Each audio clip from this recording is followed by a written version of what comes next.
Olá, gente, sejam muito bem-vindos a mais um vídeo do canal. Meu nome é Ludmila Valdan e você está aqui no Catalisando Páginas.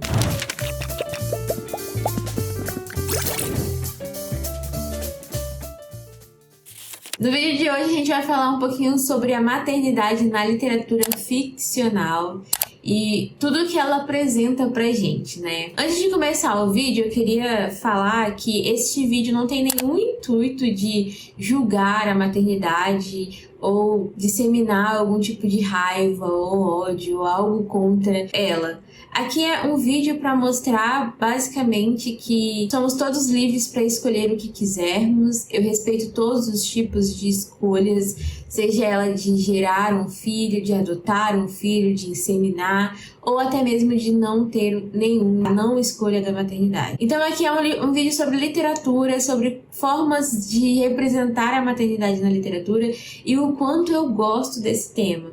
Então tentem ver esse vídeo com um olhar mais, como é que eu posso dizer, mais calmo, mais tranquilo e com a mente um pouco mais aberta, porque é um tema que eu gosto bastante de ler. Antes de começar também, né, eu gostaria de dizer a motivação pela qual eu escolhi gravar um vídeo falando sobre maternidade. A princípio, eu não queria fazer porque eu achava que, por eu não ser mãe, eu não tinha lugar de fala nesse meio. Só que, com o passar do tempo, quanto mais velha você vai ficando, eu acredito, quanto mais adulta você vai se tornando, a cobrança em cima da maternidade, para nós mulheres, ela vai crescendo bastante. Eu tenho 27 anos, né? Eu acabei de completar 27 anos e o que eu mais ouço, não só de família, mas de amigos ao redor, é quando eu vou ter um filho, quando eu vou ter um Fujizinho. O nome do meu namorado é João, mas a gente chama ele de Fuji. Então é Fujizinho. Quando é que eu vou ter um Fujizinho? É que minha mãe nunca vai ser vó. Que todas as mulheres falam que não quer ser mãe, mas depois se veem mães maravilhosas. E são comentários constantes. Então eu pensei, ok, eu não tenho lugar de fala na maternidade, mas eu tenho um lugar de fala como mulher que passa por essa cobrança constante. E por eu passar por essa cobrança constante, me veio então a curiosidade de ler livros que retratam a maternidade, não só a maternidade desromantizada, tá? Eu não gosto de ler livros que simplesmente ataquem a maternidade por atacar. Eu gosto de ler livros que tragam realidades diferentes e direitos de escolhas femininas, né? Direito de escolhas no geral. Esses livros me fazem refletir como filha, como mulher, como amiga. Então eu gostaria de indicá-los para vocês, para ver se vocês concordam com esse tipo de visão, se vocês acham interessante esse tipo de literatura. E aí eu trouxe, acho que são 6 livros, né, para indicar para vocês, para a gente discutir e eu falar um pouquinho sobre como cada um me fez refletir um pouquinho mais sobre esse tema, né? Bom, o primeiro livro é Fique Comigo, da Ayobami Adebayo. Esse foi o mais recente que eu li e este livro, ele é de uma tristeza, de uma força absurda, né? Aqui a história gira em torno de Yejide e Akin. Eles são um casal recém-casados, vamos botar assim, eles se casaram muito novos, perdão. Eles estão em uma sociedade onde você ter filhos é algo quase que de orgulho. Você ser homem, você precisa passar a sua herança genética para frente, né? E essas cobranças recaem sobre a mulher. Então aqui, Yejide e Akin, eles se casam, mas eles não conseguem gerar nenhum tipo de filhos. Eles vão em médicos, eles vão em curandeiros, eles tomam chás, eles fazem tudo o que é necessário para poder gerar um filho. E mesmo assim não consegue. Aí, para solucionar esse caso do Yejide e do Akin, aqui estamos falando de um país onde a poligamia ela é aceita. Então, a família do Akin decidiu então falar pro Akin, olha, e se você arrumar uma outra mulher? E Akin faz isso, o que acaba com a autoestima da Yejide. E ela vai aos limites para ela conseguir o filho que ela tanto deseja. Uma parte que me fez pensar muito nesse livro é uma fala da família do Akin para a Yejide, que diz o seguinte: Você já viu Deus em uma sala de parto parindo um bebê? Diga-me, Egide, já viu Deus na maternidade? As mulheres fabricam crianças. E se você não consegue fazer isso, então não passa de um homem. Ninguém deveria chamá-la de mulher. Então aqui a gente está falando de um cenário onde você, mulher, não ter filho, você não está cumprindo a única função que você, mulher de útero, deveria ter, que é ter filhos, que é gerar filhos. Então esse livro me fez refletir muito sobre como existe essa cobrança da felicidade, de se você não tem filho, você não é uma mulher completa, ou se você não tem filho, você não viveu a experiência feminina completa. Então é um dos livros que eu mais acho interessante para abordar esse tipo de tema, e é a minha primeira recomendação para vocês. A única coisa que eu digo é que é um livro muito triste, muito triste, então se você tá passando por um momento difícil, eu não indico você ler, porque ele é triste da página 1 até a página final, mas é uma história muito intensa sobre o sacrifício que ela teve que fazer para ela ser digna de ser mulher, para ela conseguir finalmente gerar um bebê, né? Essa é a primeira indicação, deixo aqui para você. A segunda indicação vem de um dos meus livros favoritos da vida. Eu amo muito esse livro. Amo. Aqui nós temos duas amigas, né? A Laura e eu não vou lembrar o nome da outra porque tem tempo que eu li esse livro. A Lina e Laura. Elas são duas amigas que elas, até um certo período de vida delas, elas não queriam ser mãe. Nenhuma das duas. E aí, a vida vai acontecendo, relacionamentos, aquela coisa toda. A Lina, ela decide, então, mudar de opinião e ela decide ser mãe. Só que a ideia aqui, né, do livro, o que se esperaria é uma revolta do tipo, ai, nossa, você tinha esse pensamento e agora você mudou. Nossa, pelo amor de Deus, eu não quero ser mãe. Ao invés disso, não. Aqui a gente vê mulheres se apoiando independente das escolhas que são feitas. A gente vê a maternidade muito sofrida porque a gravidez da Lina foi uma gravidez perigosa, uma gravidez de risco, uma gravidez que gerou sequelas para a criança. Então, aqui, ao invés de você ver uma mulher julgando a outra do tipo, ah, viu? Era melhor você não ter sido mãe? Não, você vê uma mulher apoiando a outra. E aqui nós temos três personagens principais, quatro, né? Se for contar a mãe da Laura, que lidam com a maternidade de forma diferente. A Laura, ela não quer ser mãe de jeito nenhum, ela não idealiza, não sonha com a maternidade. A Lina, ela vira mãe, mas é uma maternidade, né, com dificuldades. Aí tem a mãe de Laura, que é aquela mãe, a famosa que cobra, tipo, ai, você não vai ter um filho? Nossa, meu Deus, já cansei disso. E mostra que as duas têm uma relação difícil. E nós temos uma outra personagem, que eu não vou me recordar o nome dela agora, que ela passou por um relacionamento abusivo, um relacionamento agressivo, e ela tinha um filho, e esse filho acompanhou, então, essa agressão que ela sofreu. E ele começou a repetir, vamos botar assim, mesmo criança, alguns comportamentos desse agressor.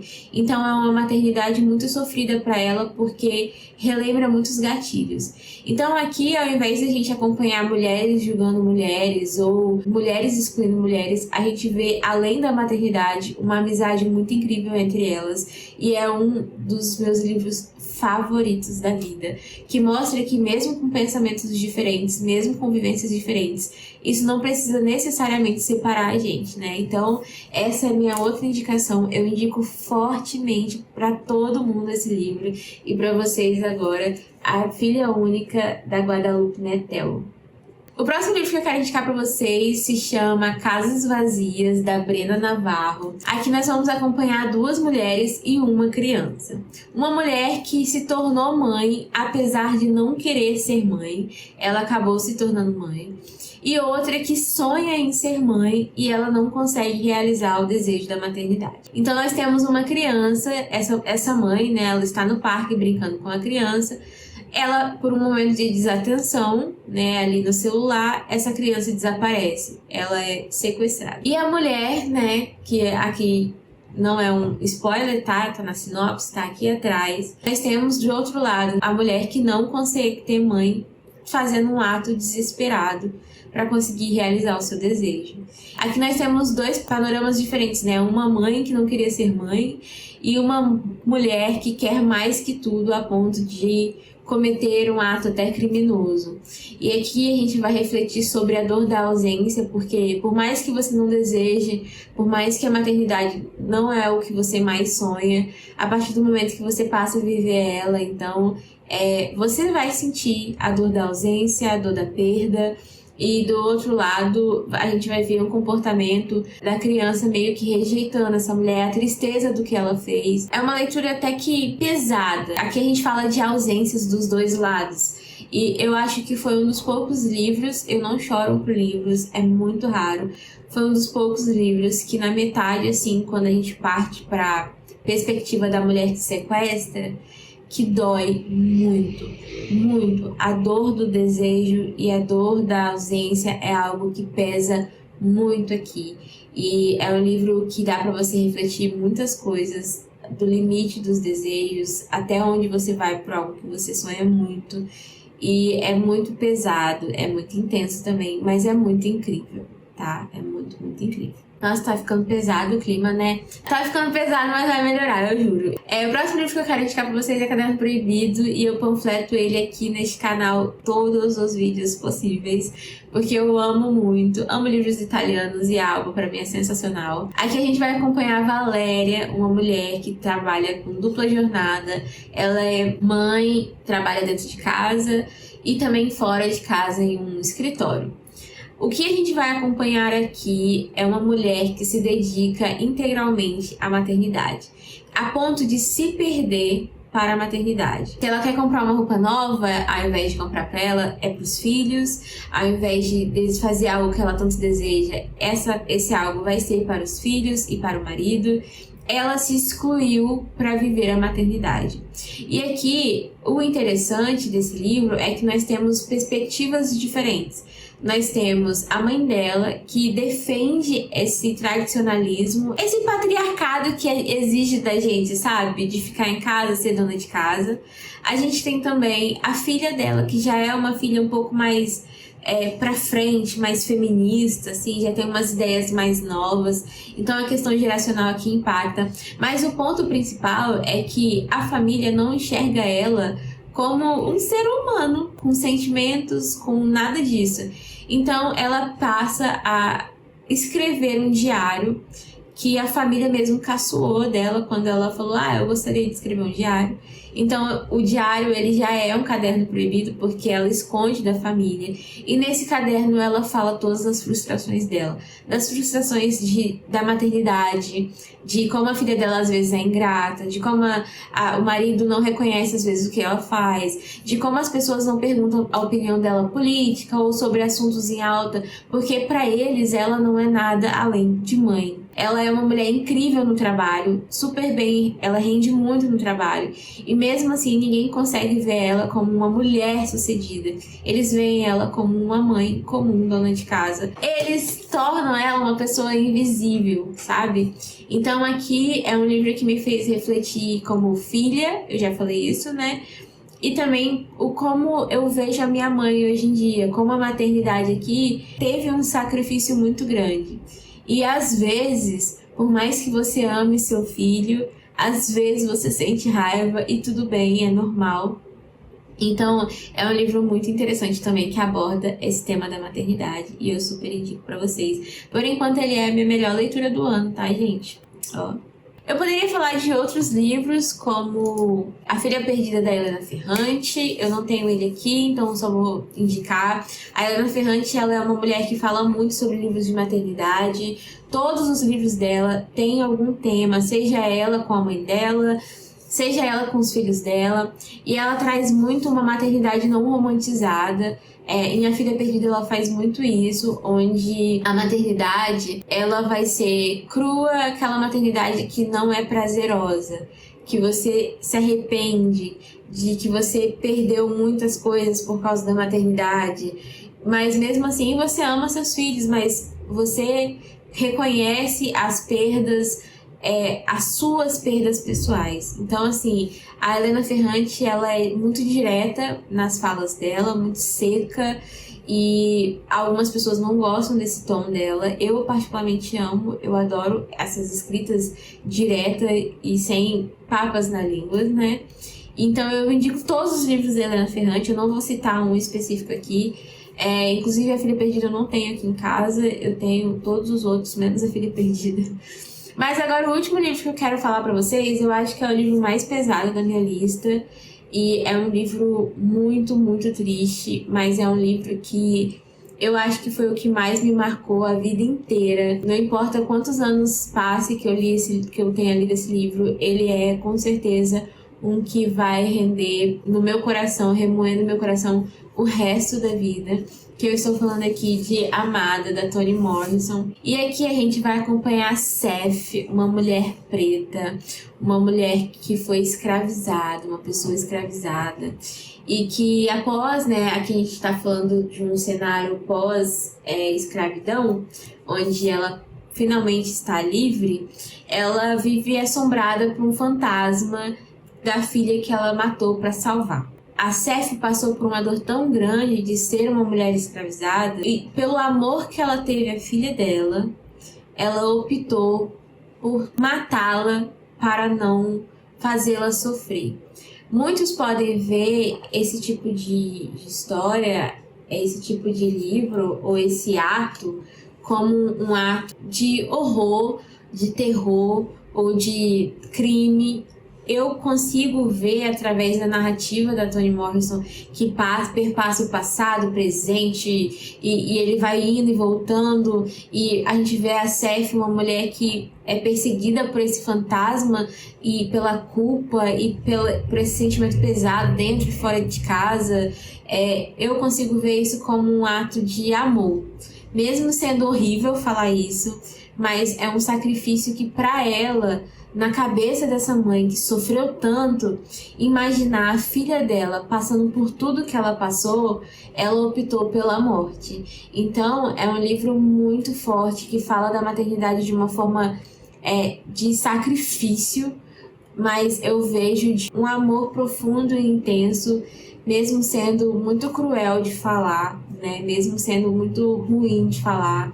Mas esse trecho que eu falei pra vocês não é nada perto de todo o livro, de tudo que eles falam. Tem páginas aqui que eu literalmente grifei quase toda. E são cenas muito fortes, a história é muito forte. Seth é uma mulher muito forte. Então, assim, eu realmente indico esse livro para vocês entenderem até onde vai o amor e o sacrifício que a maternidade pode chegar, né? O amor de uma mãe pode chegar. Enfim, gente, essa é a minha última indicação. Eu espero que vocês gostem desse vídeo.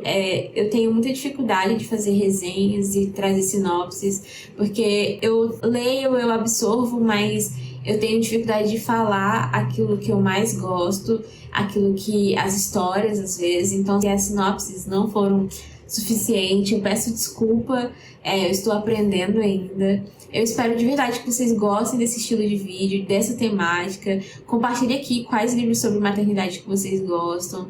Eu tenho vários outros para indicar, eu posso fazer uma parte 2, parte 3. E eu de verdade espero que vocês curtam, espero que vocês gostem de assistir. Deixem um comentário, deixem um like, compartilha com seus amigos e vamos debater aqui, vamos conversar um pouquinho nos comentários, eu vou adorar. Tá bom? Desculpa pelo cenário, eu estou um pouco doente, como eu falei. E o meu sofá, ele não fica aqui nesse quarto, ele fica na sala. E aí eu tenho que carregar ele pra cá, montar tripé, montar essas coisas. Então acaba ficando um pouco difícil. Mas eu agradeço muito quem assistiu até aqui. Um beijo, até o próximo vídeo.